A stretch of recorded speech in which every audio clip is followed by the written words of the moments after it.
Olá pessoal, meu nome é Carol Messeder. Olá pessoal, meu nome é Fabrício Dias. Estamos aqui para mais um episódio da parceria MedGo mais Chama Clínica.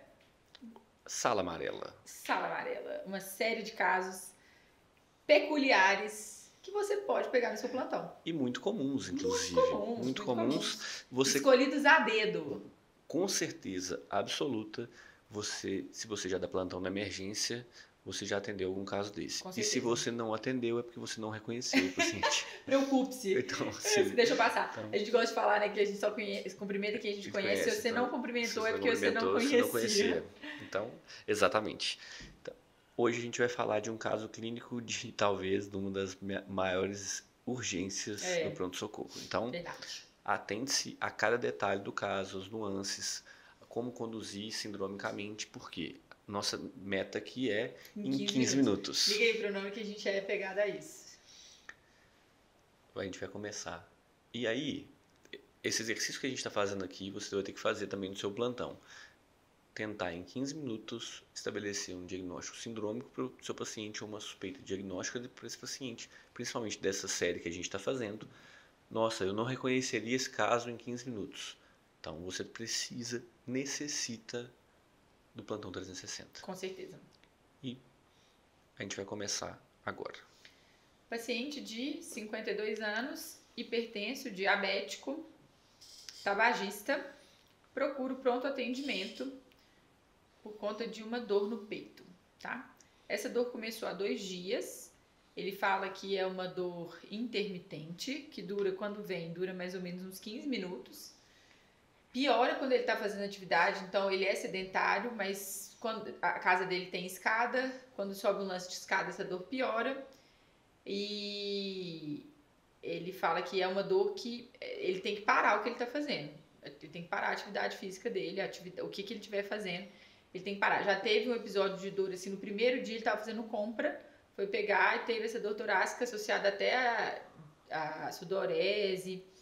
E ele viu que isso estava ficando mais frequente, hoje uma dor de forte intensidade. Ele procurou pronto atendimento. Aqui, gente, já vai a primeira observação. Paciente com dor no peito no pronto-socorro. Esse paciente, na chegada do pronto-socorro, ele já tem que chamar a atenção do porteiro. Então, assim, chega um paciente no pronto-socorro com dor torácica. Ele tem que ter um fluxo de atendimento mais rápido. Então, esse paciente vai chegar mais rápido em você. Ou ele, ou o eletro que ele fez. Por quê? Esse paciente é um paciente que precisa ser atendido rapidamente.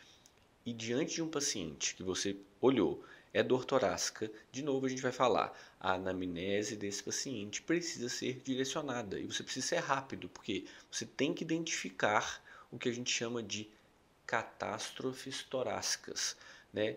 E aí, conversando rapidamente, você vai caracterizar a dor. Então, a gente está falando de qual tipo de dor, Carol? Então, assim, como que era a dor desse paciente? Era uma dor torácica? Ela irradiava para algum lugar? Irradiava para o membro superior esquerdo. Ela era em aperto, pontada? Em aperto. Em aperto. Ele faz assim, ó.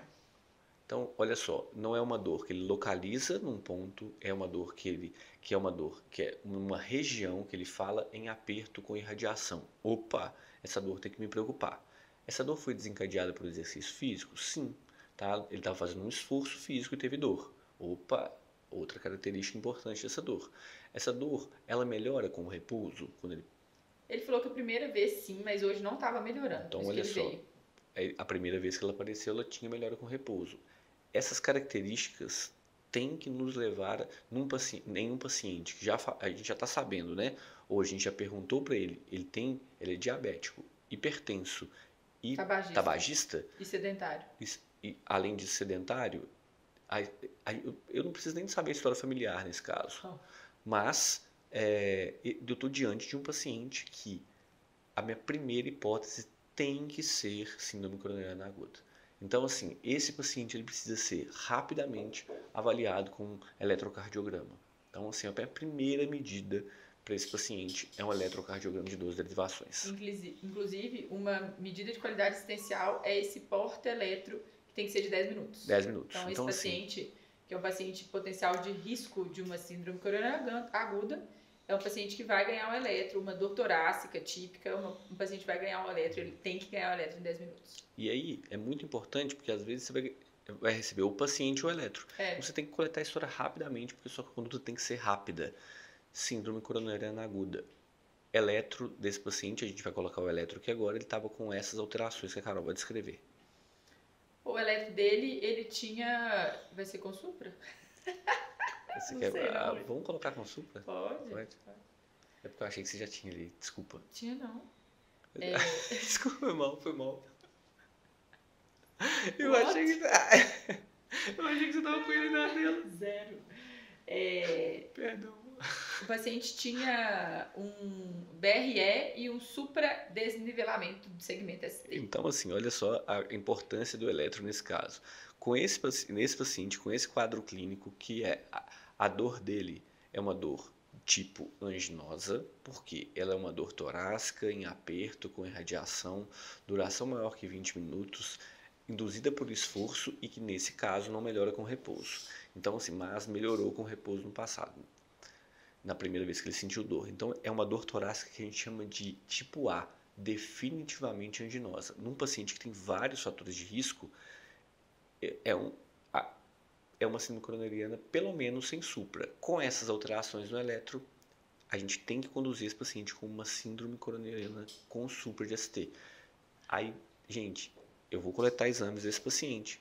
A gente precisa de fazer exame laboratorial, mas antes dos exames, e eu fico vendo muita gente apavorado com o exame na hora de atender esse tipo de paciente, eu preciso de monitorizar esse paciente na sala de emergência. Então, se move criatura, como a Carol gosta de falar.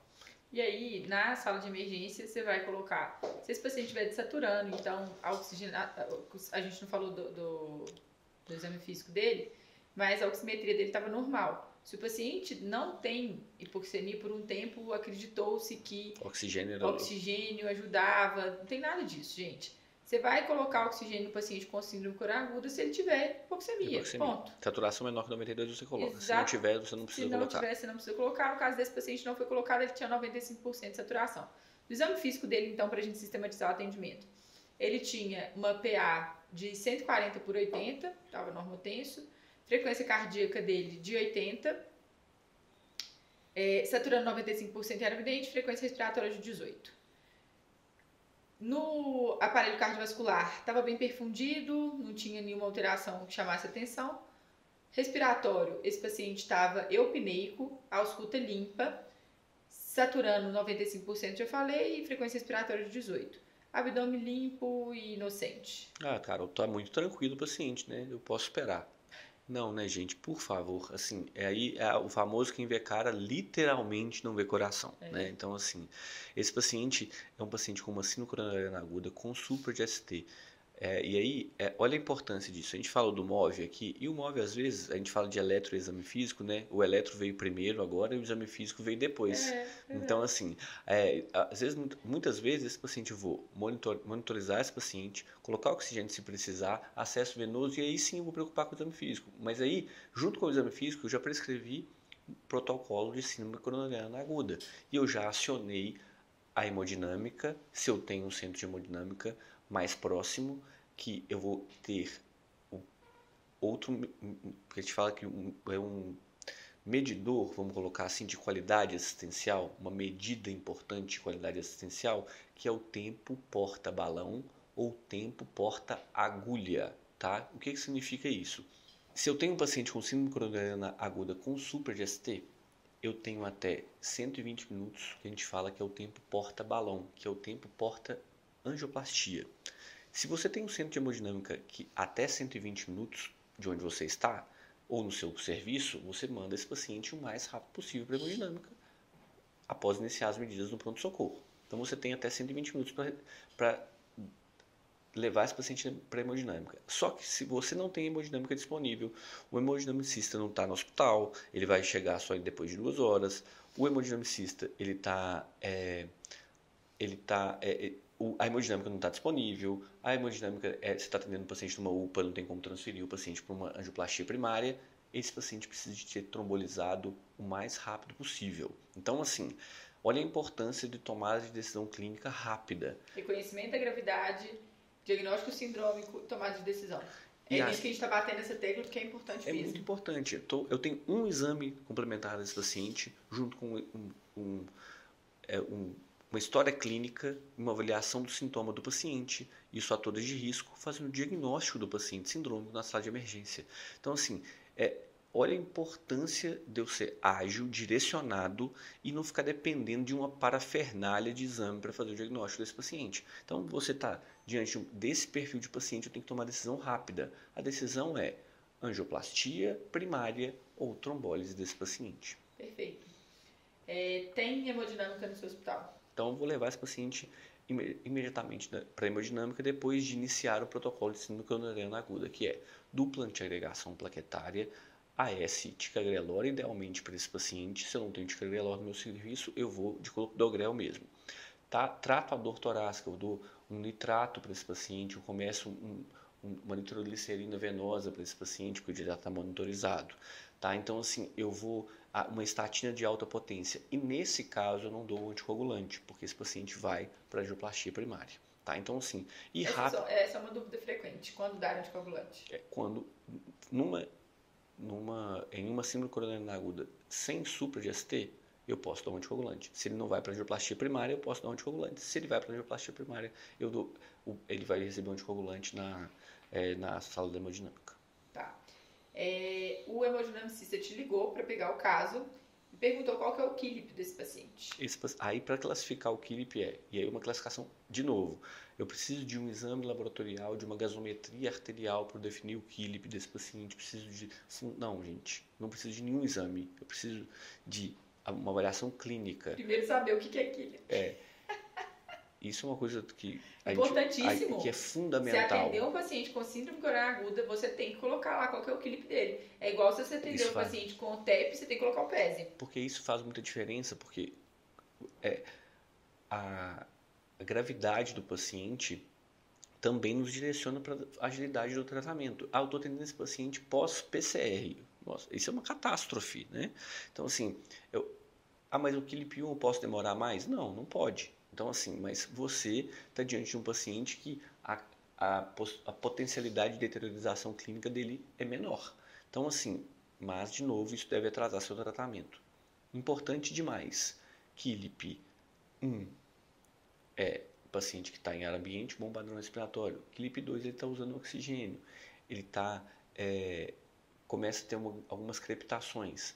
No KILIP 3, ele crepitações até terço médio, precisa de um fluxo maior de oxigênio. KILIP 4, ele está em choque cardiogênico. Então, assim, olha a importância de você falar para o hemodinamicista, olha, você vai receber um paciente aí que está com essa gravidade. O KILIP te ajuda nisso. Perfeito.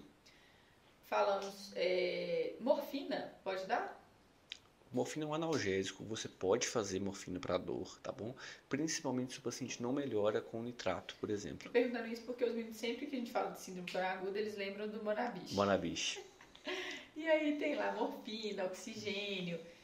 Esses mnemônicos a gente ama, né? Mas eles devem ser usados, gente, quando a gente tem um conhecimento por trás. Então, não é porque tá ali, tem ó de oxigênio, mas como assim vocês falaram que não precisa? Eu vou individualizar. O O tá ali só para te lembrar de avaliar isso, que é um parâmetro que vai complementar a sua decisão. Exato. Assim, então, diante de um paciente com você pode colocar tudo na mesa, todas as ferramentas na mesa e individualizar. Para esse paciente eu vou usar o quê? A gente acabou de falar, por exemplo, que heparina para esse paciente eu não vou fazer. Isso. Então, assim... O outro, né, gente? O oxigênio a gente vai usar. Precisar. Morfina vai depender. Isso é para você lembrar. Isso. Tá? Mas não é para você botar tudo no pacote, porque depois, se você, nesse caso, empacotar o seu doente, você pode deixar passar alguma coisa ou esquecer, ou simplesmente fazer em excesso, que também é ruim, né? Então, nesse caso, o mais importante é reconhecer a gravidade do paciente, mesmo o paciente estando completamente estável. E por isso que a gente colocou esse caso. Esse caso, de novo, faz parte de uma série de casos reais que aconteceram com a gente, que a gente pegou, teve acesso e participou da condução deles de alguma forma. E é um paciente que estava completamente estável. Então, esse paciente, ele poderia, a não ser pela dor, né, que ele sentia, ele poderia ter sido negligenciado, a gente ter atrasado o diagnóstico e impactar negativamente no prognóstico desse paciente. Esse paciente foi ótimo, ele foi para hemodinâmica, fez angioplastia, foi para o CTI, teve alta para a unidade de internação e deve ter alta amanhã. Então, assim, abordagem rápida do paciente, reconhecimento e abordagem rápida foi o que salvou o paciente. Então, assim, olha a importância do médico que está no pronto-socorro. Então, se você está ali na porta, atente-se para isso. Não subestime o quadro clínico do paciente, saiba reconhecer pequenos detalhes de... E as alterações eletrocardiográficas típicas, né? Para dar todas essas ferramentas para você, e a gente está quase acabando, tem 30 segundos, plantão 360. É verdade. Esse e outros casos como esse, outras síndromes clínicas que são muito importantes na emergência, estão no plantão 360. E a gente sabe que a síndrome coronariana não se resume ao supra, né? Ela vai além. Então, tem síndrome coronariana aguda sem supra de ST, tem angina estável. Tudo isso a gente vai esmiuçar com vocês lá no Plantão 360. Cada quadro, cada área abordada por um especialista, eu acho que esse é um grande diferencial desse curso. O pânico de todos, né? Que é o eletro no pronto-socorro, né? Identificação das principais alterações do eletro no PA. Orientado por um cardiologista. A gente defende muito a atuação do clínico, mas essa visão do especialista, ela consegue destacar algumas nuances e a vivência do especialista também. O que ele espera do clínico que está atendendo ou de um recém-formado generalista que está lá no pronto-socorro, o que ele esperaria para o atendimento ideal desses pacientes. Eu acho que isso é o fundamental, assim. O emergencista, o médico do pronto-socorro, ele não necessariamente precisa ser um especialista. Sim. Mas ele precisa de ter a visão do paciente grave no pronto-socorro. E aí, muitas vezes, o especialista ele vai dar para a gente a visão dele do que ele não que o emergencista não pode esquecer de ver. Perfeito. Essa série eu adorei fazer. Obrigada. Até a próxima. Beijo, pessoal.